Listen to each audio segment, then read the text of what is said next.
Muito bem, estamos ao vivo agora. Olá para você que nos vê agora aqui em mais uma transmissão, mais um webinar da Fundação Dom Cabral, aqui da comunidade. É um prazer estar aqui novamente como host, sou o Tomás Castilho. E hoje eu tenho o prazer aqui de receber o professor Pedro Mandelli, hoje para falar sobre o tema como estruturar os esforços de liderança em momentos difíceis. Professor Mandelli, como é que está essa quarentena aí? Olha, a quarentena ela tá chata, mas ao mesmo tempo ela tá bastante emocionante, certo? Eu queria até começar salientando que é, o título que nós colocamos para a nossa conversa ele é um bocado ambicioso, certo? Porque, na verdade, como estruturar os esforços de liderança num momento como esse, certo? Momento único, um momento que eu não me lembro, essa é da minha história, de ter tido uma crise que paralisasse o mundo dos negócios, que paralisasse a vida por tanto tempo, certo? Eu estou até lembrando que no dia 11 de março eu estava voltando da minha semana de aniversário, férias, certo? E aí, nesse dia, foi declarada a pandemia. Eu cheguei aqui no dia 12, certo? Já me preparando para uma viagem no dia 15 ao Brasil, certo? E comecei a mexer com as minhas coisas no dia 12. Em 6 horas, a minha agenda ficou limpa por 3 meses. Limpa, limpa. Não tinha um evento, não tinha um trabalho, não tinha um projeto em 3 meses. Todo mundo postergando, postergando, postergando. Então, foi assim, em horas, em dias, foi paralisando, paralisando, paralisando, certo? Eu fiquei 4, 5 dias tentando entender o que estava acontecendo nesse mundo empresarial. Aí eu vi a LinkedIn, eu me coloquei à disposição de todas as pessoas para que eu pudesse ajudá-los, certo? Certo? Em um momento difícil como esse, certo? Sem honorários, certo? E aí a minha agenda lotou novamente, lotou e eu comecei a fazer assistências individuais, coletivas, à empresa, à pessoa física e tal. E aí eu comecei a tirar os meus aprendizados também. Então, acho que o primeiro ponto que precisa ficar claro é que eu também não tenho a experiência de como lidar com um momento desse. Ou seja, é um momento único. É um momento único. Então, o que eu estou juntando é todo o embasamento conceitual que a gente traz, toda a história de vida que a gente traz, com todas essas intervenções que eu fiz durante esse mês de pandemia. Certo? Acho que eu tive envolvido com mais ou menos umas 200 reuniões, certo? E nessas reuniões todas, pelo país todo e fora do país, eu vi o que estava acontecendo, eu vi os erros, eu vi um monte de acertos, e é isso que eu queria dar uma discutida nesse nosso encontro. Virou um período de medo, virou um período de luto, e esse período de medo, ele tomou conta de todas as pessoas, certo? E ele levou todas as pessoas a atitudes inesperadas, muito interessantes. Por exemplo, você pega no campo coletivo, por exemplo, eu tenho uma experiência de um que participou aqui. Ele mora em um conjunto de 8, 9 prédios. Ele fala assim que eles vinham anos discutindo ter um responsável para cada torre, certo? Um responsável pela higiene, um responsável anos discutindo em assembleia, certo? E não ia para frente, certo? A pandemia entrou dia 11, dia 12 estava implantado. Quer dizer, rápido pra caramba, todo mundo aceitou, tinha voluntários, certo? No campo individual, levando as pessoas a fazer compras, a fazer filas para fazer compras, medo de ficar sem o que comer em casa. E no campo empresarial, né? Ou seja, como que as empresas deveriam estar protegendo as suas pessoas, e rapidamente elas tomaram um monte de iniciativas. Então, isso tudo aconteceu em um espaço de tempo muito pequeno. Uma segunda sensação que eu tive é que todo mundo virou gente outra vez. É muito interessante isso. Ou seja, sumiram os cargos. Parece que o luto pegou todas as pessoas enquanto pessoa física mesmo, e todo mundo foi para o foco de sobrevivência. Ou seja, como é que nós vamos sobreviver a isso? Ou seja, não temos negócios, não temos mercado funcionando, não temos empresa funcionando, como vamos sobreviver a isso? E aí as lideranças começaram a se perguntar o que fazer, o que não fazer e como fazer, certo? O que eu vi, certo? E que é o que eu queria passar aqui para vocês, eu vi erros e vi acertos, mas eu vi cinco áreas, 5 blocos que eu acho que merecem uma bela discussão. Acho que o primeiro sentimento que todo mundo teve, certo, foi de perder a vida. Essa foi a primeira vez que eu vi as pessoas com medo de perder a vida antes de perder o emprego. Porque eu estou muito acostumado com gente que quer perder emprego, que acha que vai perder emprego, vai perder a vida coletivamente, certo? E aí, qual foi a resposta que as empresas deram? Qual foi a resposta que as lideranças deram para esse momento onde as pessoas sentiram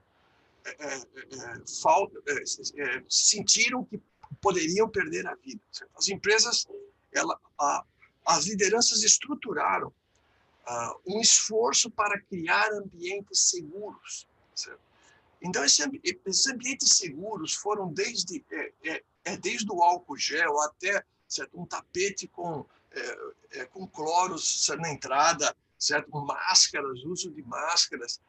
O home office eu encaro aí, certo? O home office já era um esforço que vinha sendo feito e era meio opcional e, de repente, certo? Em uma semana, todo mundo em home office, certo? Quer dizer, mas foi por uma questão, não de uma solução organizacional, mas sim por uma questão de reduzir o risco das pessoas, o risco de vida. Certo? Então, todo mundo fica em casa, trabalha de casa, certo? E pronto, certo? Esse esforço, certo? Parece que todas as organizações fizeram um movimento muito igual, muito parecido, 8 ou 9 coisas todo mundo fez, certo? E uma coisa que pegou bastante, não são todos os negócios que estão tendo impacto negativo. Existem negócios no país que estão indo muito bem. Eu conversei com uma empresa há 15 dias atrás, que eles estão fazendo a meta de junho em 30 de abril. Ou seja, o grande desafio do primeiro semestre estão fazendo em 4 meses, mas mesmo assim as pessoas não querem trabalhar. Mesmo a empresa contratando gente, abrindo vagas, porque os volumes de produção crescem, certo? Certas pessoas, a gente não quer trabalhar, ou seja, aquela comunidade que circula a empresa, certo? Com medo de perder a vida. Então, cabe às lideranças criar, certo? Um ambiente seguro para trabalhar, certo? Um ambiente o mais seguro possível. E aí eu vejo certas empresas fazendo um excelente trabalho. O segundo medo, a segunda bolinha, é o medo de perder o emprego. É medo de que seu trabalho ele não resista, certo? A esse tempo de parada. O que as lideranças fizeram ou estão fazendo? Algumas estão fazendo mais bem feito, outras não estão fazendo muito bem feito. Na bolinha do medo de morrer, eu acho que fizeram um bom trabalho, certo? Mas na bolinha do medo de perder o emprego, certo? Eu recomendo algumas atitudes. Uma delas é que haja extrema transparência, certo? Ou seja, cabe à liderança, certo? Não ser ilusionista e não ser derrotista também, mas ela tem que ser transparente, certo? Nos resultados da companhia, nos números da companhia, certo? E porque todas as pessoas precisam sentir até onde a companhia aguenta, certo? Manter as suas estruturas, falar as verdades, certo? Cabe à liderança falar com todo mundo dentro da organização, andar, conversar. Esse é um momento de muito carinho, de muito colo para todo mundo. Então, precisa, se a liderança como um poder central, ela precisa conversar com todas as pessoas. E o líder também precisa mostrar que tem medo, certo? Ele não tem que ser um super-homem. Ele tem que mostrar as suas vulnerabilidades. Aliás, quanto mais ele compartilhar do tipo, eu também estou com medo, eu também estou receoso, quanto mais ele compartilhar certo, os seus medos, a sua vulnerabilidade, mais ele gera um ambiente de confiança, certo? Ele não pode, certo, assumir uma posição de que, ou seja, eu estou seguro e lidando com vocês inseguros, ou seja, eu também estou inseguro, ou seja, a gente está sob a mesma encrenca. E essa troca de vulnerabilidades, esse compartilhamento de vulnerabilidades, cria um ambiente de confiança. Eu diria que, no medo de perder a vida, eu dou nota 10 porque foi feito. No medo de perder o emprego, certo? Parece que as lideranças ainda não,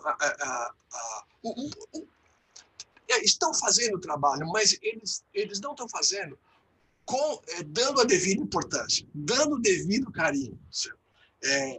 Óbvio que você tem, dentro de uma balança, você tem dois medos. Você tem um medo de perder o emprego, um medo de perder a vida, mas um medo de perder o emprego. Certo? E aqui acontece um erro que a maioria das empresas anda cometendo. Estão esquecendo do outro prato da balança. E aí fica uma organização temerosa, porque falta o outro prato. O outro prato a gente precisa trabalhar, certo? De uma maneira bastante acentuada, certo? O entusiasmo da turma, porque senão a gente vai perder a alma organizacional. A alma organizacional está ficando doente, doente das dores, certo? Dos medos de perder a vida, do medo de perder o emprego. Nós precisamos trabalhar, certo, o outro pratinho, que seria como é que gera o entusiasmo, certo? Eu vou percorrer certo, um pouquinho ali, mas na balança emocional, eu diria que o negativo está ganhando, certo? Muito, certo? O negativo ele está ganhando força muito grande, certo? É lógico que, como todos ficamos vulneráveis, aumenta o nível de solidariedade, certo? Porque como a vulnerabilidade é coletiva, como o medo é coletivo, aumenta a ajuda mútua entre as pessoas, certo? Consequentemente, aumenta a produtividade. Olha que coisa interessante. Ou seja, se eu tenho trabalho e eu posso fazer em casa, eu vou fazer o meu melhor. E aí eu começo a fazer o quê? Certo? Há uma sensação de que todas as pessoas trabalhando em casa estão trabalhando muito mais do que trabalhavam quando iam na empresa. Certo? E é nada mais óbvio do que isso. Por quê? Porque o nível de solidariedade mais o nível de risco embutido faz com que todas as pessoas queiram entregar os seus trabalhos, certo? O mais produtivo possível, o mais bem feito possível, e isso gera um ambiente interessante, de muito medo, e ao mesmo tempo você tem a produtividade e a solidariedade, que ela vem como uma cola do negativo. Então aí a gente vê a balança do prato, o prato negativo da balança pendendo muito forte. Precisa investir, certo, no chamado lado positivo, certo? Aí a gente precisaria fazer uma discussão de um terceiro ponto, que é como fazer a organização vibrar, certo? Eu diria o seguinte: nós temos, a gente não sabe exatamente quando que vai ser feito a retomada, certo? Mas com certeza a gente não está falando em coisas de de julho a agosto, só no ano que vem. Ou seja, economicamente até eu acredito.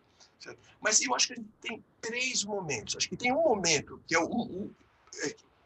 que é esse momento agora, certo? Que começou há um mês atrás, que é um momento de parada. Eu acho que tem um segundo momento que é de retomada e tem um terceiro momento que é o momento onde a economia ela vai voltar a ser mais ou menos igual ao que era em setembro, outubro do ano passado. Não janeiro desse ano, mas setembro, outubro do ano passado. Certo? Que dá uns 90% do que seria janeiro desse ano. Certo? Mas o fato é que você tem 3 momentos. Certo? O momento 1, certo? Que tem que tem os 2 medos, aqui precisa entrar um projeto. Certo? Ou seja, um projeto que termine em torno de fim de agosto, certo? Podendo antecipar o seu término. Ou seja, cria um projeto. Eu trouxe 3 que fizeram isso com grande resultado em termos de entusiasmo. Já que as operações estavam quase paradas, um deles criou um projeto chamado Quarentreino. Ou seja, que ótimo.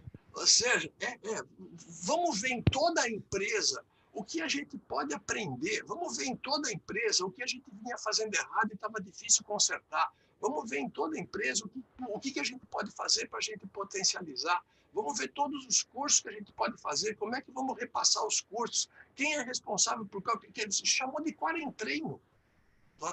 Teve um outro, certo? Essa eu soube ontem, certo? Eu gostei muito. Ele criou um projeto chamado 505. Porque ele falou assim, olha bem, não dá para a gente para a gente ter um resultado de 2020, certo? Então, essa paralisia ela vai durar 4 meses, então ele dividiu o 2020 por 4 e ele chamou de 505. Então, ou seja, nós vamos matar o 505. Então, ele criou um esforço emocional, certo? Chamado vamos matar o 505, certo? Ou seja, os 4 meses perdidos. Teve uma rede ontem, certo?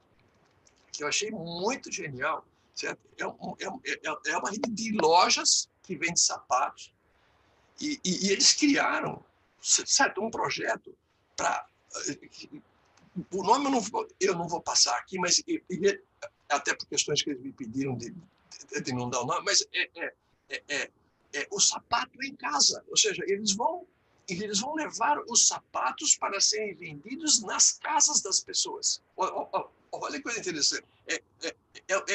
É algo do tipo sapato online, certo? Não? Quer dizer, você compra e você vai lá, entrega, experimenta, se gostar, gostou, se não gostar, volta.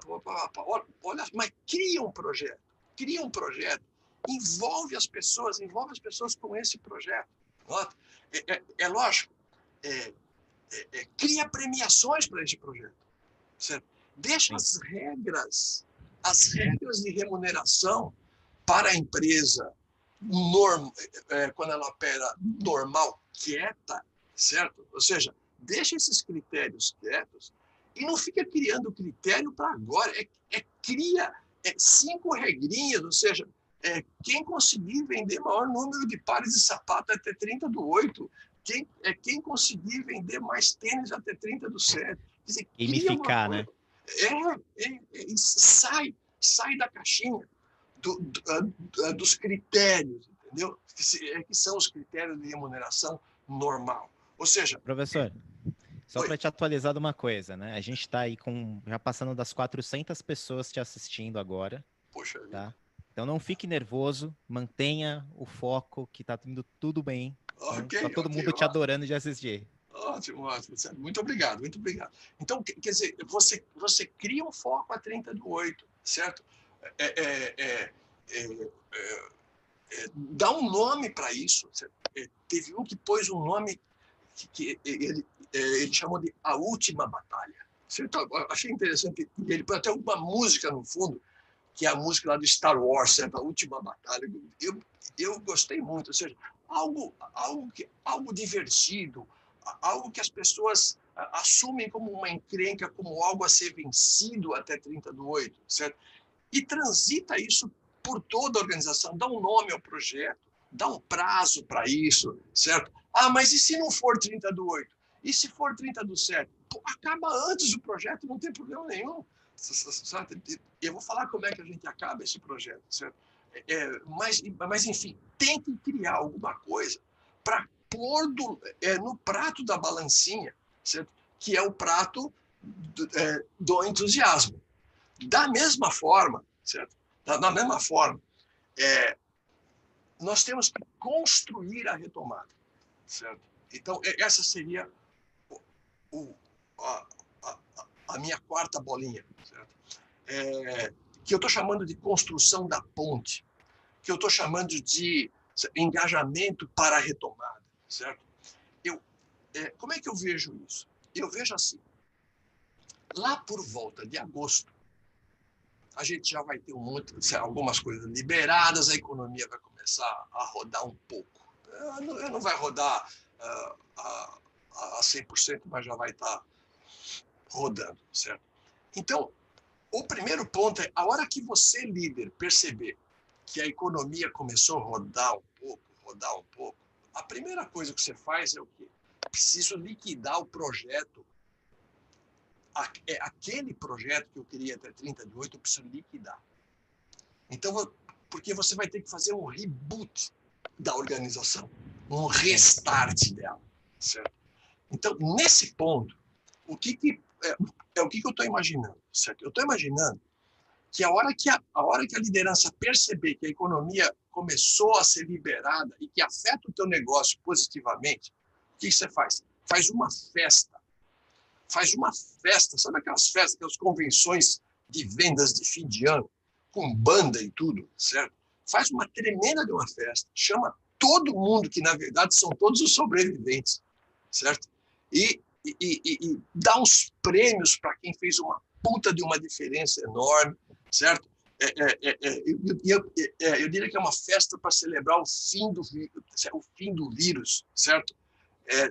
Nessa festa, lança a estratégia para 31 de dezembro. Lança a estratégia, ou seja, como vamos trabalhar para 31 de dezembro. E, se possível, muda algumas coisas na estrutura organizacional da empresa. Muda pessoas de lugar, muda um pouco o modelo, abre um pouquinho as caixinhas, certo?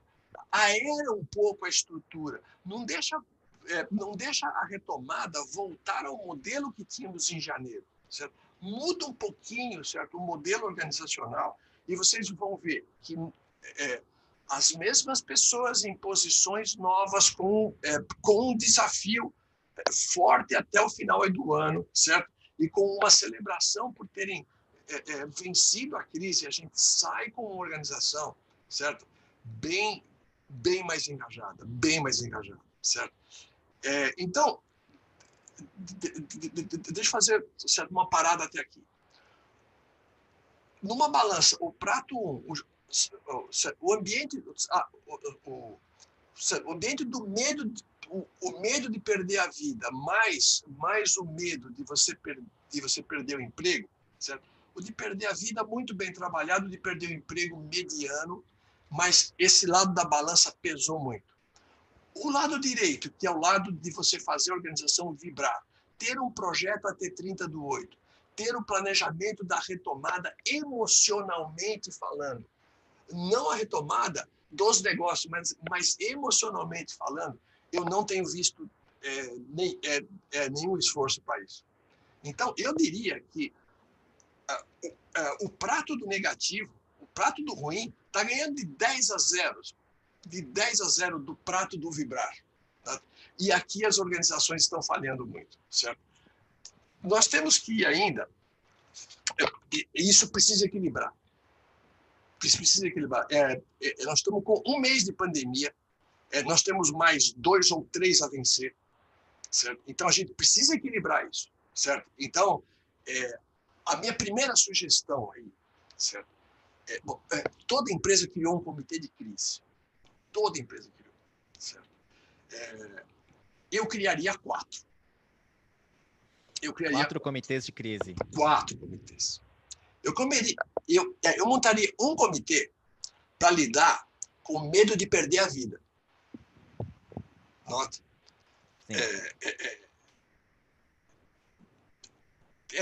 Deixa eu retomar. Cada comitê, um número pequeno de pessoas, 3, 4 pessoas no máximo. Certo? E eu diria o seguinte, que eles têm que, toda semana, gerar medidas para a semana que vem. Toda. Se chegar numa sexta-feira e essas 4 pessoas não tiverem ideias para a semana que vem, troca 2. Porque nós temos uma tendência de fazer tudo no primeiro mês. E aí o segundo mês fica sem nada, entendeu? Então a gente precisa de mais ideias. E se aquelas 4 pessoas não têm ideias, precisa ter outras pessoas. Nota? Então eu rodaria um pouquinho, certo? Então, eu teria um comitê para lidar com medo de perder a vida. Eu teria um segundo comitê para lidar com o medo de perder o emprego. Certo? Fazer as lideranças andarem, fazer as lideranças conversarem, certo? Eu teria um terceiro comitê de mais umas 3 ou 4 pessoas, certo? Criando, lançando e mantendo o projeto até 30/8, certo? E olhando todo mundo para poder dar uns prêmios para quem faz uma puta diferença, faz uma puta entrega, mostra um tremendo senso de propriedade, orgulho de pertencer e dando prêmios em cima disso. E teria um quarto comitê, certo? Lidando com o que eu estou chamando de a travessia, ou seja, preparando a organização para a retomada. Certo? Para mim, são 4 comitês. O que acontece se você colocar os 4 esforços em um só? Você fica só com o gerenciamento do medo. Certo? É o que está acontecendo em todo lugar. Então, os comitês de crise se juntam de manhã, certo? Ou uma vez por semana, para ver as encrencas. Para apagar os incêndios. Exato. Trabalhando para trás. E eles não estão vendo a balança entre o negativo e o positivo. Nota?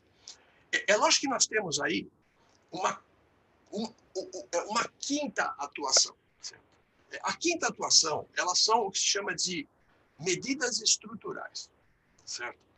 Então, a balancinha vão 4, certo? 2 positivas e 2 negativas. Certo? Mas tem um outro bloquinho, que é um outro grupinho, certo? Que não vai mexer emocionalmente com ninguém. Ou seja, é um grupo de medidas estruturais. Estruturais é caixa, certo? Ou seja, vai acabar o caixa em 30/7, certo? Quer dizer, quanto a gente precisa de reduzir de custo e como vamos reduzir. Nota? Quer dizer, é coisa estrutural. Certo? E aí, você pode chegar a várias conclusões, certo? Pôr a turma de férias, demitir uma parte da turma, fazer redução de salários, fazer todas as medidas, fecha filiais, fecha a linha de negócios, desativa a fábrica, certo? Ou seja, mas aí são medidas estruturais mesmo, certo? Que uma vez definida, ela vira um problema comportamental. Então, vamos fechar a fábrica tal, ou vamos fechar a filial tal, ou vamos cortar 10% do quadro pessoal, ou vamos reduzir o salário, sei lá. Quando você tiver que fazer uma medida estrutural, certo? E você é um líder, eu te diria, faça sem dó. Ou seja, deixa o coração de lado, certo? Siga os valores da organização, certo? Mas faça sem dó, certo? Agora, tem que cortar? Corta, certo? Mas o ponto é o seguinte, como estamos todas as pessoas saindo de um período de crise, certo? Saindo de um período único, um período negativo, todos somos sobreviventes. E eles vão ficar olhando como é que o líder cuida da turma que sai. Não é como é que lida com a turma que fica. Então, eu diria o seguinte, que as medidas estruturais que precisam ser tomadas, tome sem dó, mas cuide das pessoas que saem. Cuida, certo? Cuida das feridas com muita transparência, com muito sacrifício. Sofra junto, sofra junto. Nota, não é assim, agora a gente já cortou os 10%, agora vai dar. Não, ou seja, cuida dos 10%. Cuida, certo? Junta a turma toda, vocês não estão mais, mas como a gente pode ajudar vocês, até que ponto a gente pode ajudar, certo? Às vezes até ajudar com a própria network que o líder tem, ajudando a recolocação, ajudando emocionalmente as pessoas, ou seja, olha o que tem que fazer, certo? Então, obviamente, eu estou falando de cinco bolinhas. O gerenciamento do medo de perder a vida, o gerenciamento do medo de perder o emprego. Estou falando do projeto de engajamento até 30/8. Estou falando de um projeto chamado A Retomada, certo? Esses 4 blocos, eles têm que trabalhar concomitantemente. Daí, eu não estar sugerindo que seja um grupo que tome conta de tudo, mas que sejam quatro pequenos grupos, e que se esses grupos não tiverem ideias para a próxima semana, que você troque uma parte desse grupo, porque a gente precisa de ideias todas as semanas, certo? Obviamente, isso não se aplica a todos os negócios, certo? Se você tiver, certo, em uma organização que perdeu 100% das vendas, eu conversei com várias delas, que perderam 100% das vendas, certo? Então, ou seja, é óbvio que as medidas estruturais elas têm que ser tomadas no começo e não um pouco mais à frente, e você não tem tempo de manobra para isso. Nota? Então, aí você tem que adaptar essa fala minha sobre medidas estruturais, certo? Porque praticamente ela mata as outras 4 bolinhas. Certo? Mas se você tiver, por exemplo, em uma organização cujo volume de vendas está crescendo, certo? Cujas vendas, as vendas estouraram nos últimos 60 dias, certo? Lógico, o medo de perder a vida, ele está presente, mas o de perder emprego não está. Então, você não tem que ter ideias sobre manutenção de emprego, certo? E nem tem que ter projeto até a 30/8. Você tem que ter o quê? Você vai direto para a 4ª bolinha, revisa as metas do ano e relança o ano, certo? Então, você fica com 2 bolinhas, certo? Mas não esqueça de relançar o ano. Tem que relançar o ano, certo? Que é uma bolinha para contrapor com medo de perder a vida. Como é que eu vejo isso aí? Na cadeia de geração de valor, eu acredito que daqui a pouquinho, tudo que se referir a varejo começa a retomar. E tudo que for indústria de base começa a retomar bem também. Certo? Então, eu acho que quem vai ter as quatro bolinhas, certo? Bastante claras, certo? De agora até o final do ano, funcionando, certo? A turma do meio da cadeia de geração de valor. Não é indústria de base e não é o varejo também. Certo? O varejo até alguma coisa já estão pensando de maneira assim, bastante assintosa para a partir de julho já ter uma boa base para isso, certo? Agora, como estruturar os esforços de liderança? Certo? É lógico que a gente, quando a gente ensina liderança, e uma grande parte de vocês que está junto com a gente agora, certo? Teve aulas da fundação, a gente sempre ensinou liderança para o desenvolvimento. É liderança para gerar valor, é liderança para você ter um propósito, para você deixar legado, certo? Ótimo, certo? Mas no nosso programa, por exemplo, a de MBA, certo? A gente não tem a matéria, liderança, certo? em tempos de coronavírus, certo? A gente não tem essa matéria, certo? Então, essa matéria, ela tem que ser criada agora, certo? Criada deste jeito. A gente tira o que a gente aprende da própria experiência que a gente tem no dia anterior, certo? E aí a gente cria, que foi o que eu acabei fazendo, criando essas 4 bolas, certo? E percebendo naturalmente que as organizações estão dando muito peso para o lado, para cuidar do lado negativo, mas estão esquecendo do lado positivo e que pode vibrar certa organização como um todo, certo?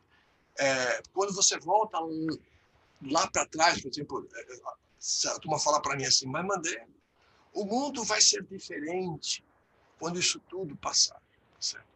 Então, eu queria deixar para vocês, certo? A minha opinião sobre isso de maneira bastante clara. Pode ser que as relações internacionais entre os países e entre os negócios internacionais, elas sejam um bocado afetadas pelo nível de desconfiança entre os países que hoje percorre o mundo, certo? Pode ser que, pessoalmente, algumas pessoas estão tirando algumas lições de vida com essa encrenca toda, outras estão apenas esperando um certo tempo passar, certo? Mas as empresas, deixa eu deixar claro para vocês, elas vão continuar tendo planejamento estratégico, elas vão continuar tendo orçamento, elas vão continuar tendo fluxo de caixa, vão continuar tendo EBITDA, vão continuar tendo que fazer inovação, vão continuar tendo que melhorar, vão continuar tendo que fazer produtividade, qualidade, cuidar das pessoas que fazem a diferença. É a mesma empresa. Você não tem outra empresa.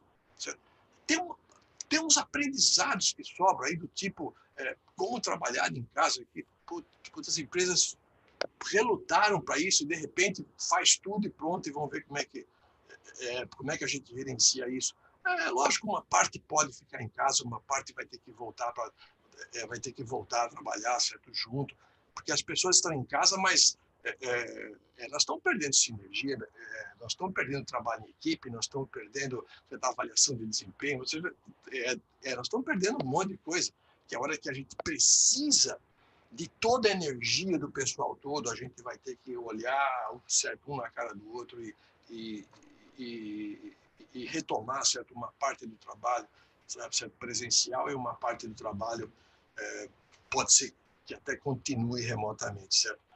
Eu acho que é só um aprendizado, mas as empresas vão continuar sendo as mesmas, nós vamos continuar buscando propósito, buscando visão, buscando estratégia, certo? Competindo para valer como sempre tivemos, certo? Ótimo, ótimo. Então, certo? Os negócios, eles estão aí, eles estão adormecidos por uma questão maior do que os negócios. Alguns pode ser que sofram mais ao ponto de não existirem, mas alguns vão sair muito mais fortalecidos do que entraram também, certo? E a partir disso nós vamos gerar até novos negócios que estavam escondidos, porque alguns deles estava difícil de o mercado aceitar, agora o mercado vai aceitar com muito mais facilidade. Um pouco de paciência com 30 de 8, uma grande festa em 30 do 8, uma grande energia até 30 do 12, certo? E 20 e 21 a gente retoma, certo, o nosso calendário de guerra anual, certo? Como a gente sempre fez. Certo? Muito bem, professor. Temos espaço agora para fazer algumas perguntas que as pessoas mandaram aqui, professor Mandelli. Inclusive, agradeço demais vocês terem mandado as suas perguntas. Podemos fazer aqui, professor? Pode continuar? Então, vamos lá. Tem uma pergunta aqui, são 2 perguntas que eu vou amalgamar em uma, porque elas meio que trabalham a mesma questão, né? Que é a Lilian Guimarães e o Lúcio Alves Almeida Júnior. Eles falaram o seguinte, né? Eles perguntam sobre o perfil de liderança após essa pandemia, né? O que a gente pode esperar de principais mudanças, como é que seria o perfil do líder após esse período, o que muda, né? Linda pergunta.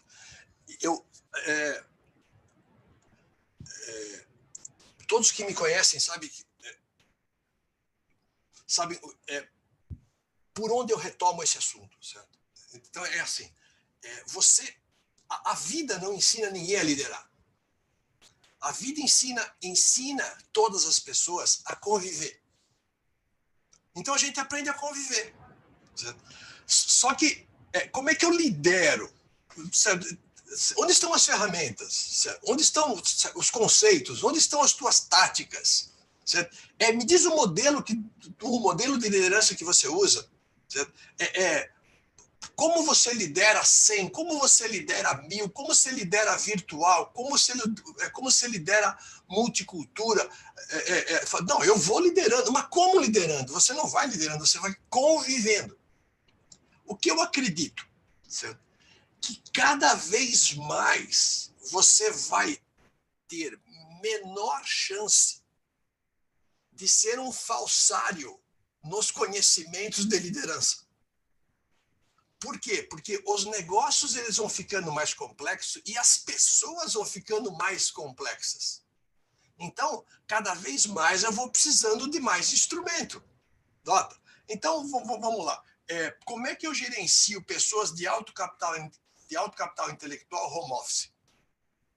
Como é que eu faço isso? Então, a gente vai liderando, né, professor? Não é vai liderando. Eu quero saber qual é o modelo que você usa. Como é que você lida, certo, com uma equipe de 100 pessoas, certo, abaixo de 30 anos, que todos querem ser CEO em 15 minutos? Como é que você faz isso? Não, a gente vai, é uma geração difícil. Não, é uma geração difícil, não. A gente sempre teve geração difícil. Toda a nossa vida tivemos gerações difíceis. Certo? Toda empresa sempre conviveu com 3, 4 gerações dentro da sua cultura. Certo? E a geração mais velha sempre disse que a mais nova nunca ia dar em nada. Certo? Ótimo. Sempre foi isso, historicamente, é isso. E estamos vivendo mais uma vez. Mas como lidar agora com o jovem bem mais formado, bem mais informado, certo? E que sente perspectivas em mais curto prazo, com pouco vínculo a qualquer organização. Então, não, a gente vai vendo como é que faz. A gente chama o RH, coitado do RH. Certo? Então, eu vejo o seguinte, a gente vai sair desse período do ano de 2020 com um pouco mais de consciência de que eu preciso estudar esse negócio. Certo? Muito bem. E eu aposto, Tomás, que se cada pessoa que está ouvindo a gente der notas para as 4 bolinhas que eu disse, na sua empresa, vai dar nota de 0 a 10, vai dar nota 8 ou 9 ou 10 para uma bolinha, vai dar nota 6 ou 7 para outra bolinha, certo? Que são as 2 bolinhas negativas, certo? Para as bolinhas positivas, ela vai dar nota de 3 ou 4, se der. Então, aqui que está a liderança. Aqui que está a liderança. A liderança é o que faz vibrar a companhia, não é que lida com todos mortos. Então, acho que a gente sai para o ano que vem, certo? Com uma consciência muito grande de que precisa aprender melhor isso. Precisa aprender melhor isso. Bem, a gente tem também aqui uma pergunta que a Marli Sorial e o Flávio Piovesan, eles fizeram perguntas também similares. Marli pergunta sobre a angústia, como é que os líderes vão lidar com a angústia, né, nesse período, as pessoas estão com medo de perder a vida, né? E o Flávio, ele pergunta de ferramentas, que ações e ferramentas você indicaria, professor, para sustentar o engajamento nesse momento que todos estão impactados por más notícias, ou seja, todo mundo está angustiado com essa questão de coronavírus e quarentena, etc. Prazer em receber essa uma pergunta da Marli e do Flávio, certo? Eu conheço os dois. Eu acho que assim, você tem, junto com o sentimento do medo, vem o sentimento de frustração. É lógico que aí a gente teria que entrar, certo? Nos medos para a gente ver como é que se trabalha com isso, certo? Mas o fato é que o medo coletivo, que é o que está instalado agora, ele vai caminhar para daqui a pouquinho, mais um mês e pouco, ele vai começar a criar uma individualização desses medos. Porque tem algumas pessoas que vão se sentindo seguros e outras vão se sentindo mais inseguros, mais inseguros, mais inseguros. E aí os que estão seguros, os que estão inseguros vão, ou seja, a gente vai ver um certo esfacelamento desse bloco de frustração e medo que a gente tem agora. O único aglutinador, certo, para esses medos é um projeto que aglutine as pessoas do lado positivo. Certo? Ao invés de você ficar lidando com os medos, vamos lidar com o lado positivo. Né? Vamos criar um projeto, vamos fugir de todas as regras para a gente premiar as pessoas, certo? Vamos fazer algo.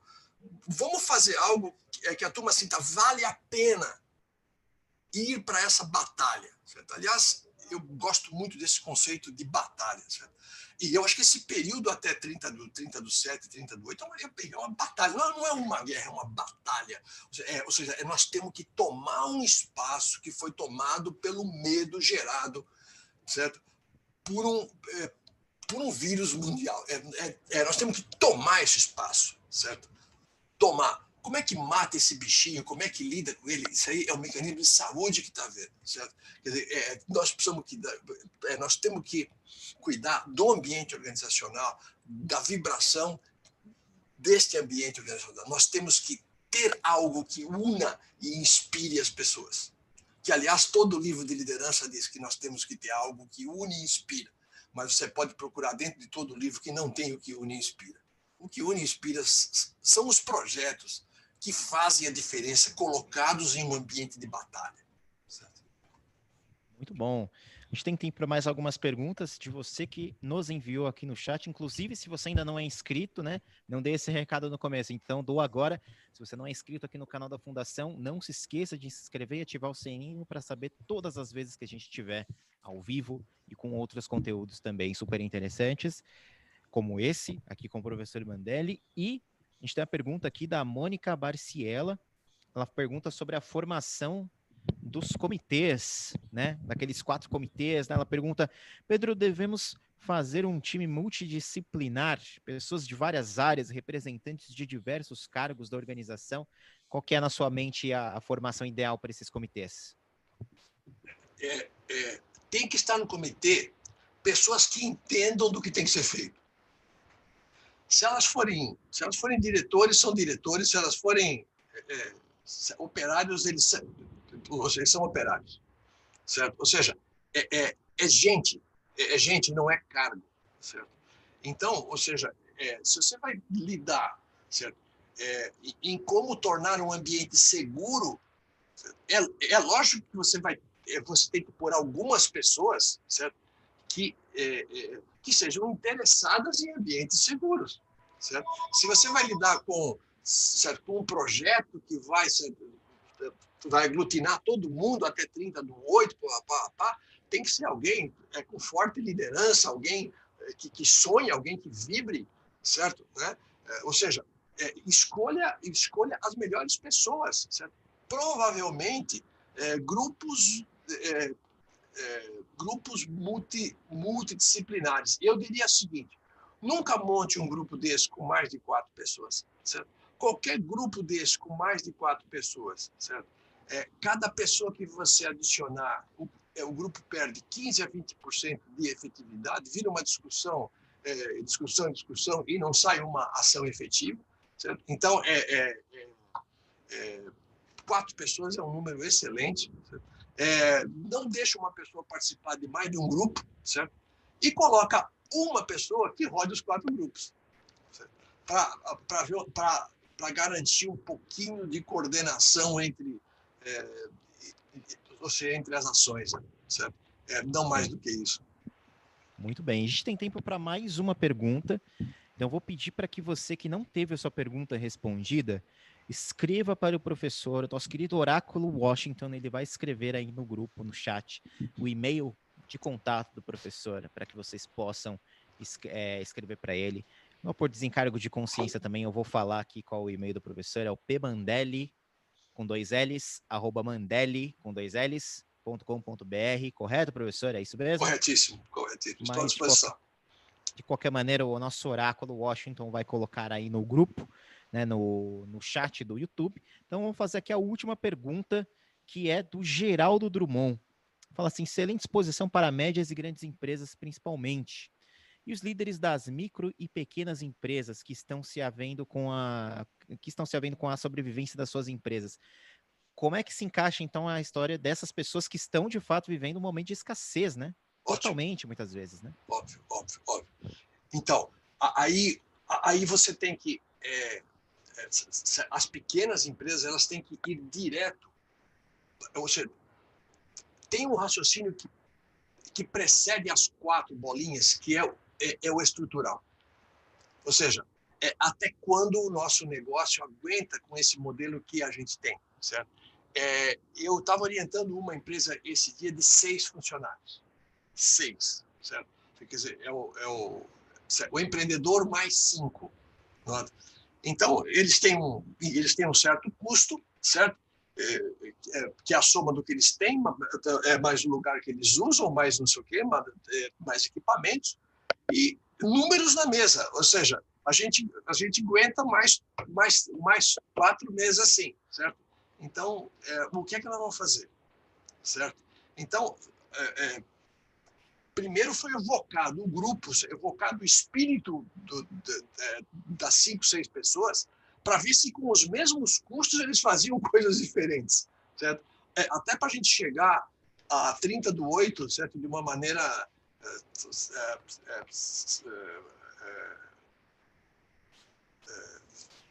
vivos, né? Ou seja, com uma sobrevida, para a partir da hora que a economia abre um pouco, a gente poder retomar o nosso core de serviço, o nosso core.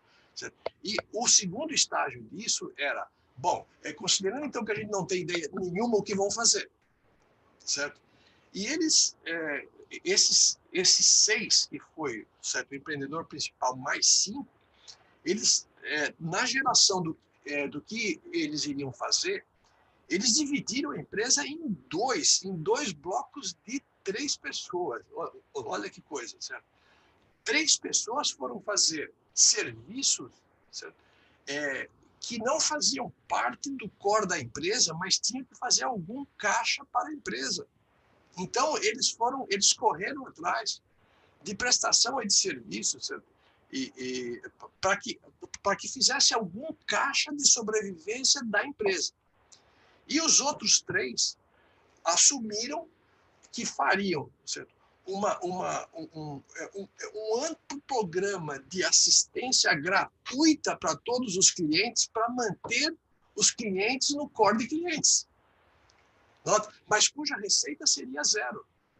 Então, eles remontaram, tiveram que abandonar aquela concepção de negócios que eles tinham até o final de fevereiro.